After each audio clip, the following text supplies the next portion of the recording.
En plus des acquis, l'interdépendance des territoires reste à valoriser.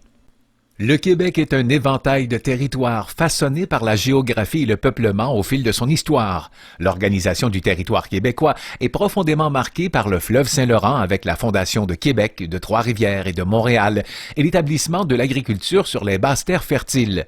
Le Québec d'aujourd'hui est une mosaïque riche de territoires, avec plus de 1000 communautés comprenant 6 grandes villes de plus de 100 000 habitants, une vingtaine de villes d'agglomération, un réseau de villes-centres de services et des communautés rurales abritant le quart de la population.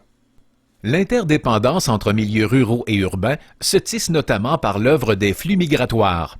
Les jeunes issus des régions continuent de s'établir dans les grands centres pour les études ou l'emploi. Toutefois, un nombre croissant de personnes de tous âges font le choix de s'installer en milieu rural. Cette migration ne s'explique pas uniquement par des facteurs économiques. De plus en plus, la qualité de l'environnement et le mode de vie rentrent en ligne de compte. En matière d'immigration internationale, la métropole continue de drainer plus de 80% des nouveaux arrivants.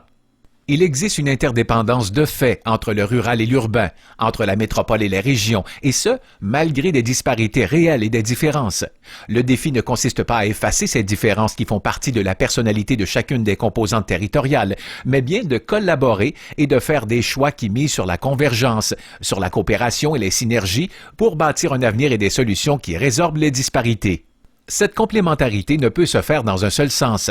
Elle doit être symétrique et réciproque en dépassant la seule logique de taille. De plus, le rapprochement et la solidarité entre le rural et l'urbain soulèvent la question du rôle de l'information qui forge les perceptions plus que tout autre facteur. La sous-représentation régionale dans les médias traditionnels se pose dans un contexte de convergence et de transformation profonde du paysage médiatique.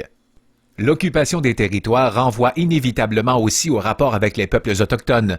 La notion même d'occupation revêt une connotation négative, voire conflictuelle au regard des droits des communautés autochtones sur les territoires.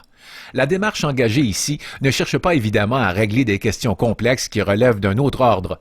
Elle se préoccupe en revanche à identifier des pistes d'avenir dans le respect et la reconnaissance des peuples autochtones. La Déclaration des Nations unies sur les peuples autochtones constitue une base pour aborder des questions de développement. On ne peut ignorer les problématiques aiguës que vivent plusieurs communautés autochtones. La persistance de certains préjugés continue d'éloigner les uns des autres. Renouveler le regard sur ces questions passe nécessairement par un effort et une meilleure connaissance de l'histoire et des réalités de ces communautés. De plus, la recherche de solutions novatrices en matière d'environnement et de rapport au territoire peut s'appuyer sur l'apport autochtone et ouvrir des perspectives de collaboration.